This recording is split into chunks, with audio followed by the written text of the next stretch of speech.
As-tu déjà remarqué comment les premiers moments de ta journée peuvent influencer tout le reste? Souvent, nous nous réveillons en mode pilote automatique, déjà en train de courir contre la montre, sans vraiment nous préparer mentalement à ce qui nous attend. Le résultat? Des journées stressantes, improductives et sans direction. Dans ce contenu, tu vas apprendre cette étape puissante qui peuvent changer cette réalité. Chaque étape a été conçue pour t'aider à te réveiller avec un objectif, en apportant plus de clarté et de concentration à ta journée. Imagine ressentir ce sentiment de contrôle, sachant exactement comment orienter tes actions pour atteindre tes objectifs, sans te perdre dans le chaos de la routine. Ces étapes sont simples, mais extrêmement efficaces. Avec de petits changements, tu pourras créer une matinée plus intentionnelle, en commençant ta journée avec une énergie renouvelée et l'état d'esprit idéal pour relever tous les défis. Si tu cherches un moyen de briser le cycle de la procrastination, du manque de motivation ou du stress, voici le chemin pour transformer tes matinées et, par conséquent, ta vie.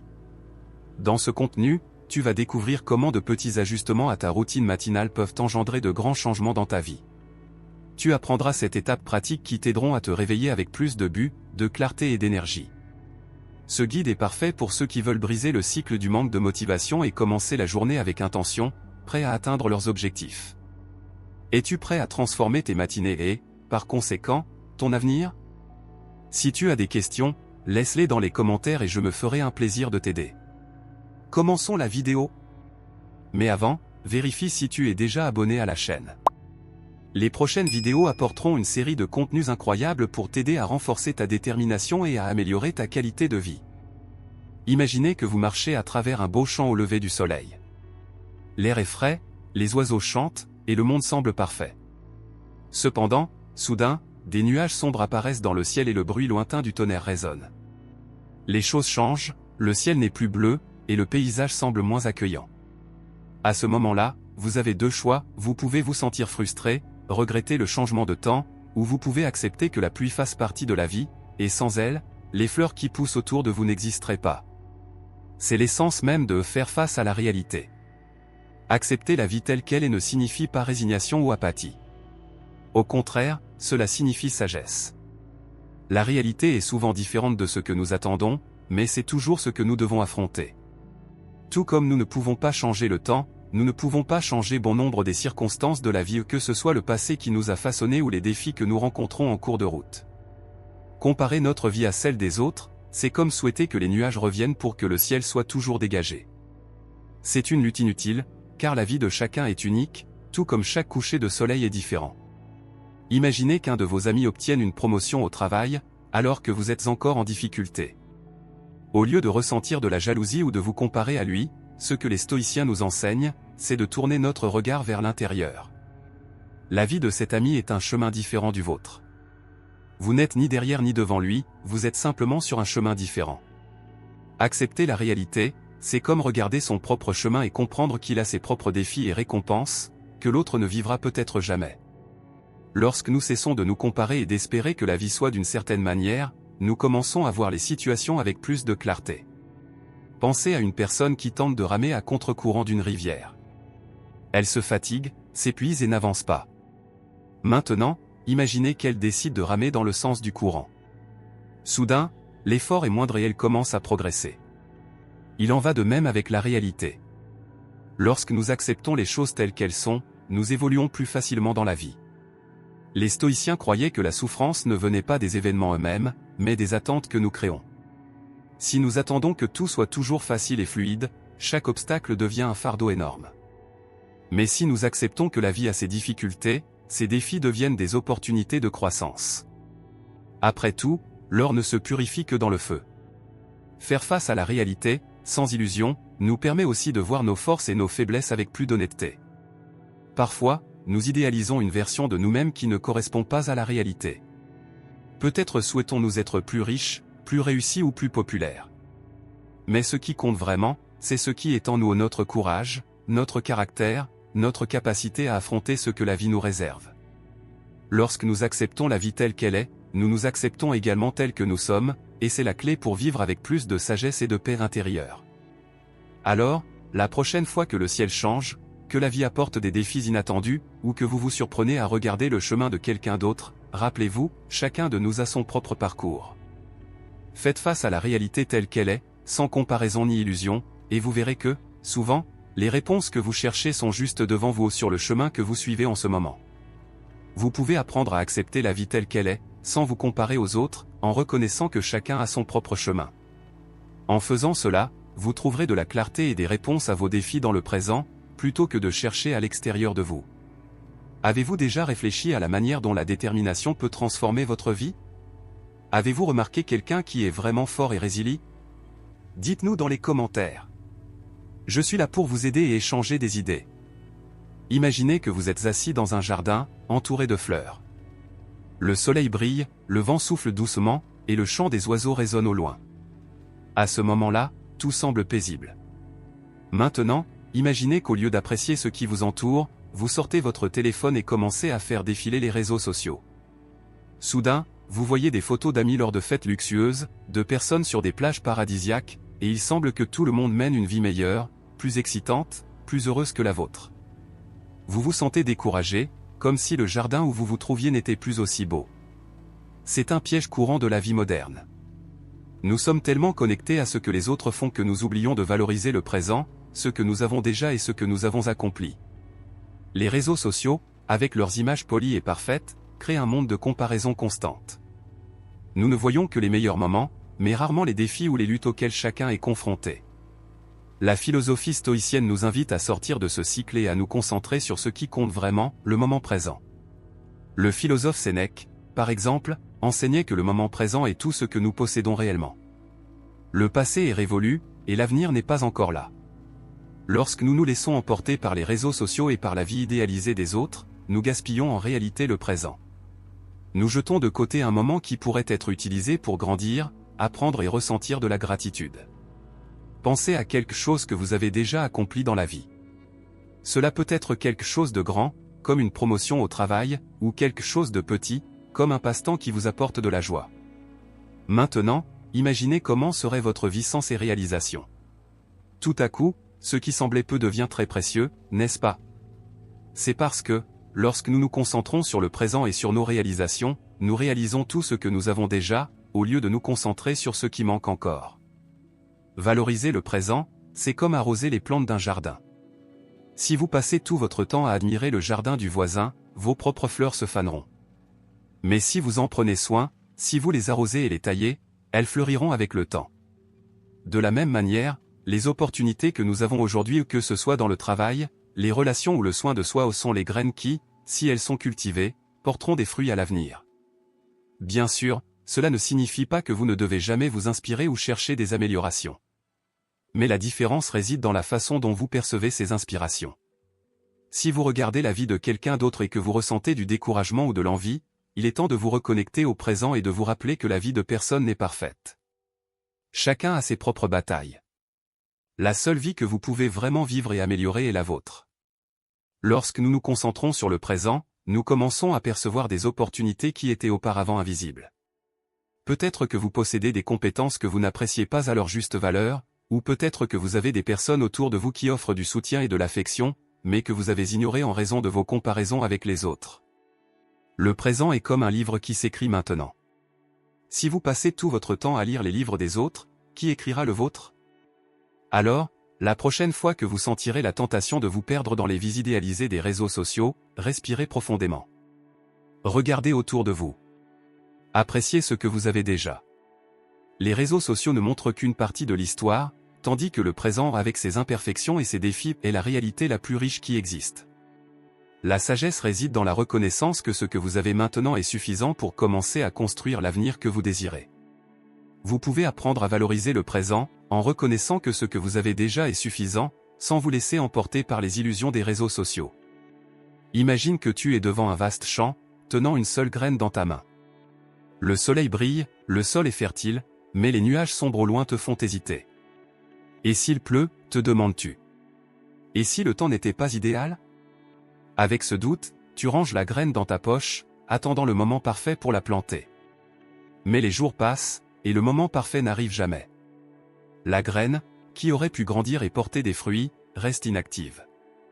Cette métaphore représente ce qui se passe lorsque nous n'agissons pas dans le présent, en attendant des conditions parfaites. Le stoïcisme nous enseigne que le seul temps que nous contrôlons vraiment est le moment présent. Se concentrer sur le présent, comme le propose cette philosophie, signifie reconnaître que les circonstances idéales peuvent ne jamais exister. Ainsi, nous devons agir avec ce qui est à notre portée, en utilisant le moment présent pour planter les graines de l'avenir. Pense à un projet que tu souhaites démarrer. Peut-être est-ce un cours, une nouvelle entreprise, ou même quelque chose de simple comme améliorer ta santé. Il est courant de penser, je commencerai quand j'aurai plus de temps ou je n'agirai que lorsque tout sera parfait. Cependant, ce que les stoïciens nous montrent, c'est que ce type de pensée est un piège. En attendant des conditions parfaites, tu évites en réalité l'action. Le moment parfait n'est pas un futur lointain, c'est maintenant, avec toutes ses imperfections et ses défis. Un exemple puissant de cela peut être vu dans la vie de Marc Aurèle, l'empereur philosophe. Il a gouverné à une époque de grandes difficultés, guerres, peste, défis internes. Marc Aurèle aurait pu se résigner, attendant que de meilleurs moments se présentent avant d'agir. Mais il a compris que les conditions idéales apparaissent rarement. Même au milieu du chaos, il a décidé de gouverner avec sagesse, d'agir avec justice et de planter les graines d'un avenir meilleur, même si lui-même ne récolterait peut-être pas les fruits. De la même manière, nous devons apprendre à utiliser le présent comme notre plus grande ressource. Lorsque tu décides d'agir maintenant, même avec peur, doute ou incertitude, tu crées ton futur. Les petites actions d'aujourd'hui se transforment en grandes réalisations demain. Planter cette graine, malgré le temps imprévisible, peut être la décision qui apportera des fruits dans le futur. Même si la pluie vient ou si le vent souffle, l'acte de planter est déjà un progrès. Il y a un autre point important dans le fait de se concentrer sur le présent, agir en fonction de ce qui est sous notre contrôle. Souvent, nous gaspillons de l'énergie et des préoccupations sur des choses que nous ne pouvons pas changer ou le comportement des autres, les conditions extérieures, ou même ce que les gens pensent de nous. Le stoïcisme nous enseigne à canaliser notre énergie sur ce que nous pouvons vraiment influencer, nos propres actions, nos choix et nos attitudes. Imagine que tu es dans un bateau, naviguant en haute mer. Tu ne peux pas contrôler le vent, les courants ou le climat, mais tu peux ajuster les voiles. Si tu te concentres sur ce qui est hors de ton contrôle, la peur va paralyser ta navigation. Mais, si tu te concentres sur ce que tu peux faire maintenant, ajuster les voiles, corriger le cap où tu avances, même lentement. Ainsi, le message des stoïciens est clair, le présent est là où tu plantes les graines de l'avenir. Peu importe si les circonstances sont difficiles ou si les conditions ne semblent pas idéales. L'important est d'agir. Chaque pas fait maintenant, aussi petit soit-il, construit le chemin pour demain. Si tu attends toujours le scénario parfait, tu finiras par laisser la vie passer sans avoir fait ce que tu voulais. Alors, s'il y a quelque chose à laquelle tu penses, quelque chose que tu veux démarrer, commence maintenant. Rappelle-toi que la perfection est une illusion et que le présent est le sol le plus fertile que tu aies. Les actions que tu prends aujourd'hui, même imparfaites, sont celles qui porteront leurs fruits dans le futur. Tu peux apprendre à agir dans le présent, en reconnaissant que la perfection n'est pas nécessaire et que les actions imparfaites d'aujourd'hui sont essentielles pour ton futur. Imagine que tu as un jardin devant ta maison. Chaque jour, il est là, attendant tes soins. Au début, les fleurs poussent belles, la pelouse est verte et les fruits naissent avec vigueur. Mais, avec le temps, tu commences à retarder le travail d'entretien. Demain, j'arroserai les plantes, penses-tu. La semaine prochaine, j'enlèverai les mauvaises herbes. Et, avant même de t'en rendre compte, le jardin qui était autrefois plein de vie est sec, envahi par des plantes indésirables, et ses fleurs se fanent. C'est le résultat de la procrastination. Dans le stoïcisme, la procrastination est vue comme une forme de négligence envers le présent. Remettre à plus tard des tâches importantes, c'est comme abandonner ton jardin, en espérant qu'il s'occupe de lui-même ou qu'à un moment parfait dans le futur, tu trouveras la motivation et le temps pour t'en occuper. Mais, tout comme les plantes ont besoin d'eau chaque jour, nos responsabilités, nos objectifs et même notre propre esprit nécessitent des soins constants.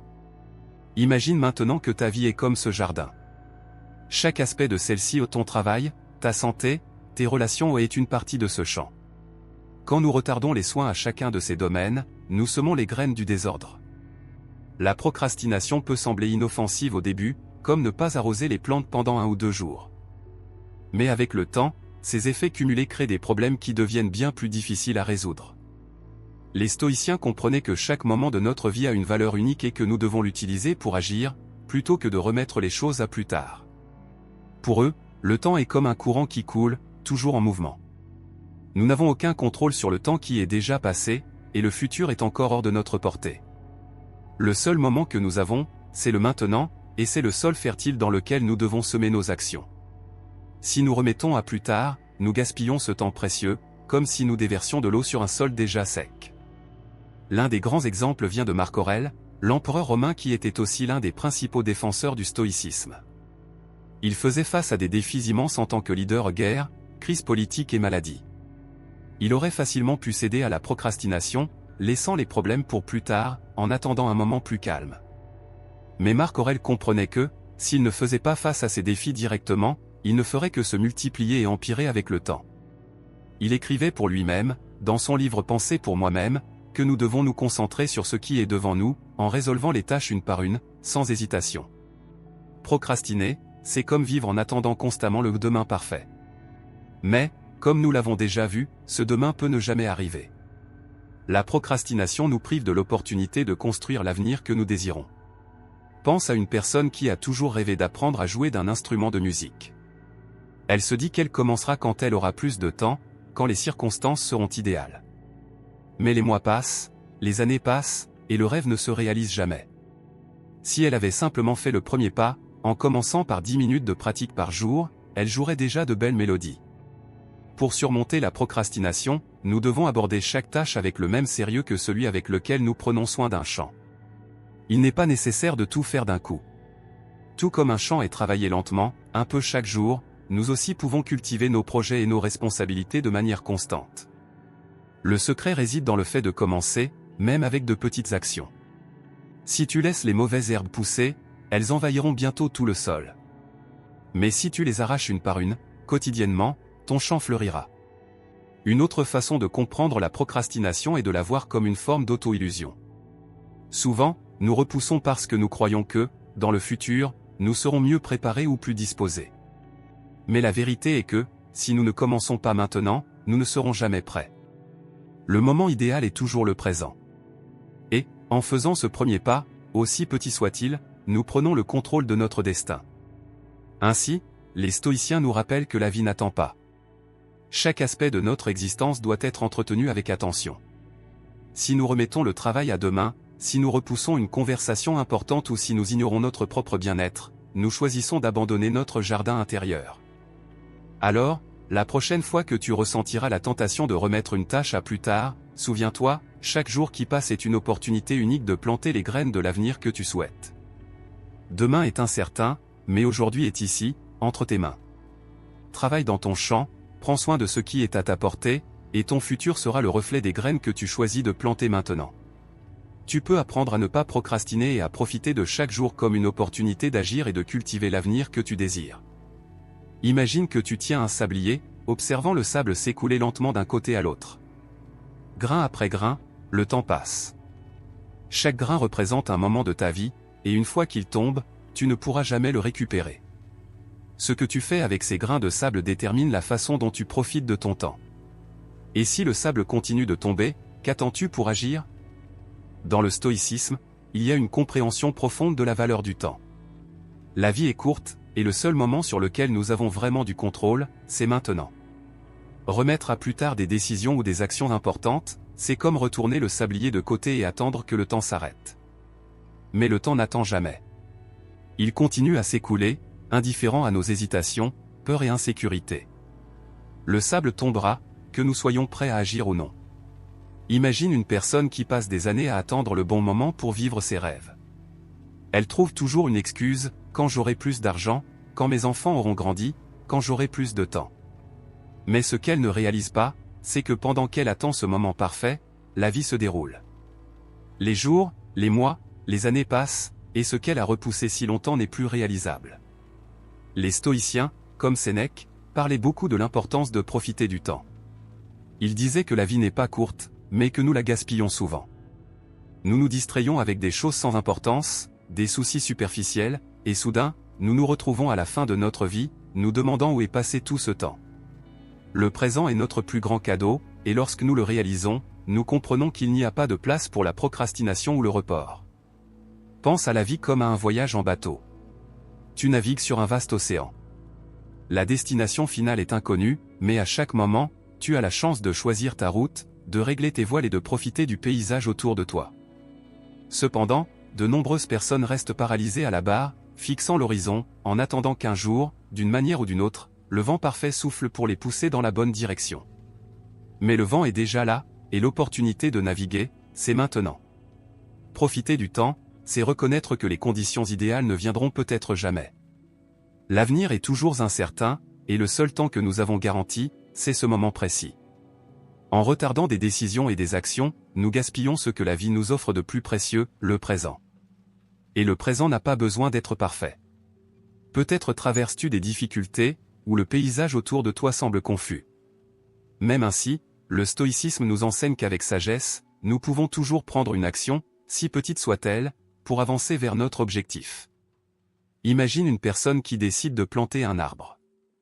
Elle regarde le ciel et pense, aujourd'hui ne semble pas être un bon jour, peut-être demain. Elle fait cela tous les jours, en attendant la température idéale, la saison parfaite. Des années plus tard, elle regarde son jardin vide et réalise qu'elle aurait maintenant un bel arbre, plein de fruits et d'ombre, si elle avait planté la graine à l'époque où l'opportunité était là. La même logique s'applique à la vie. Nous voulons faire quelque chose de significatif, quelque chose qui apporte du sens, mais souvent, nous remettons à plus tard. Qu'il s'agisse d'apprendre une nouvelle compétence, de démarrer un projet, d'améliorer nos relations ou de prendre soin de notre santé, nous attendons toujours le bon moment.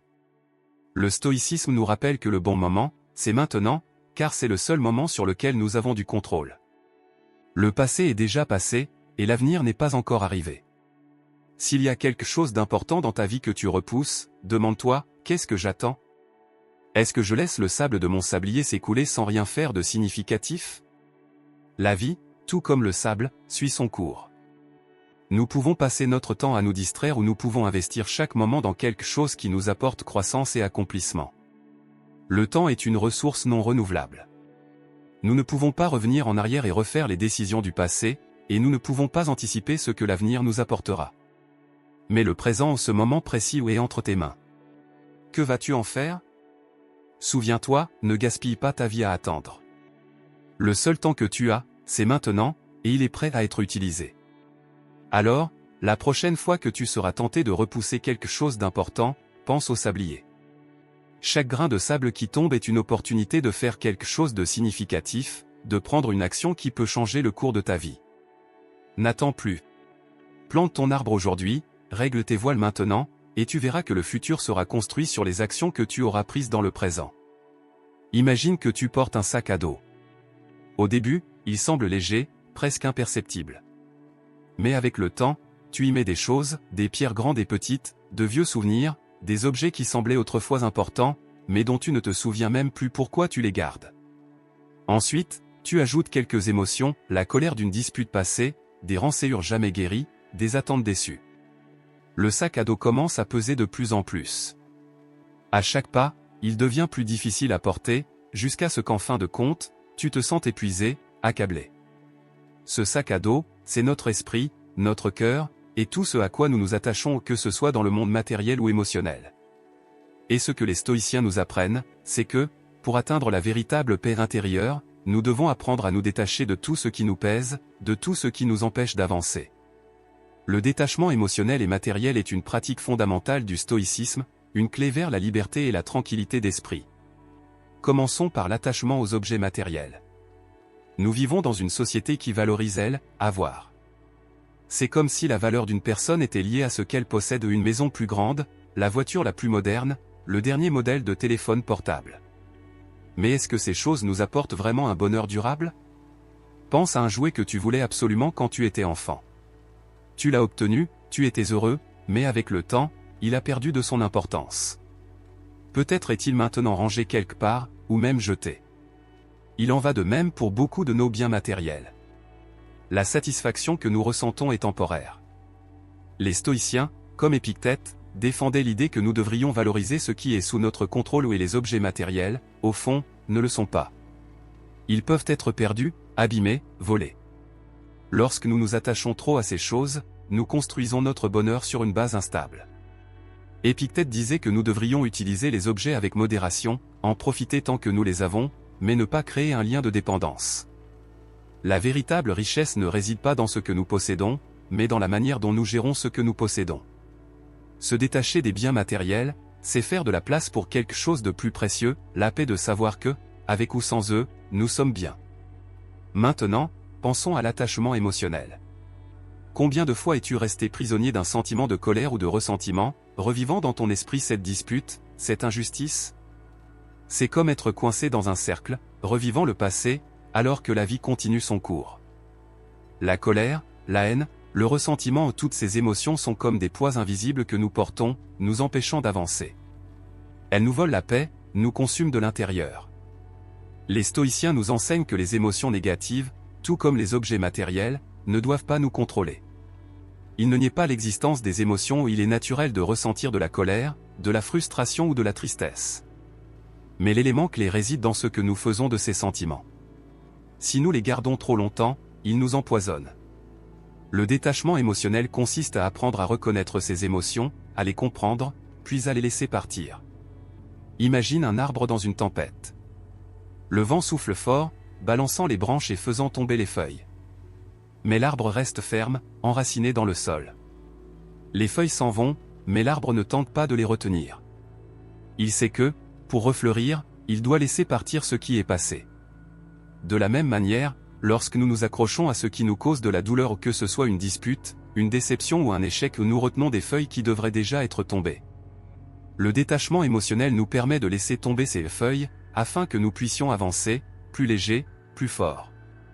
Le détachement s'applique également au contrôle excessif que nous essayons souvent d'exercer sur la vie et les personnes autour de nous.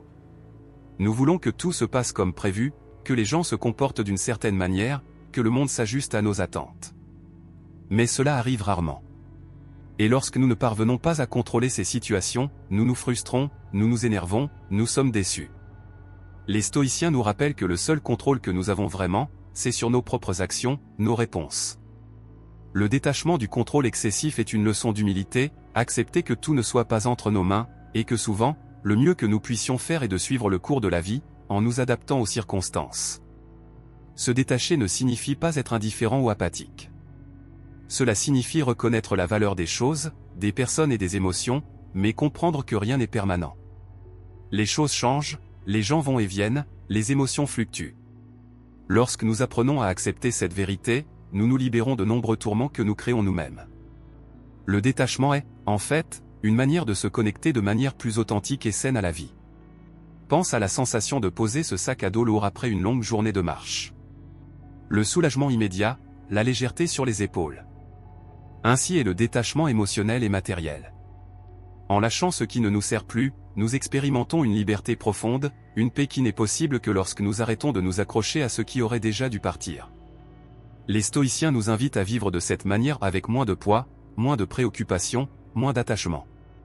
Et en faisant cela, nous faisons de la place pour ce qui compte vraiment, la sérénité, la joie simple d'être présent, et la capacité de vivre pleinement, sans dépendre de choses ou de sentiments qui échappent à notre contrôle. Tu peux apprendre que le détachement et la simplicité apportent la sérénité et la joie, te permettant de vivre pleinement dans le présent, sans t'inquiéter de ce que tu ne peux pas contrôler. Merci de suivre notre contenu. Pour ne pas manquer nos prochaines vidéos, abonne-toi à la chaîne dès maintenant. Nous avons hâte de partager plus de contenu précieux avec toi.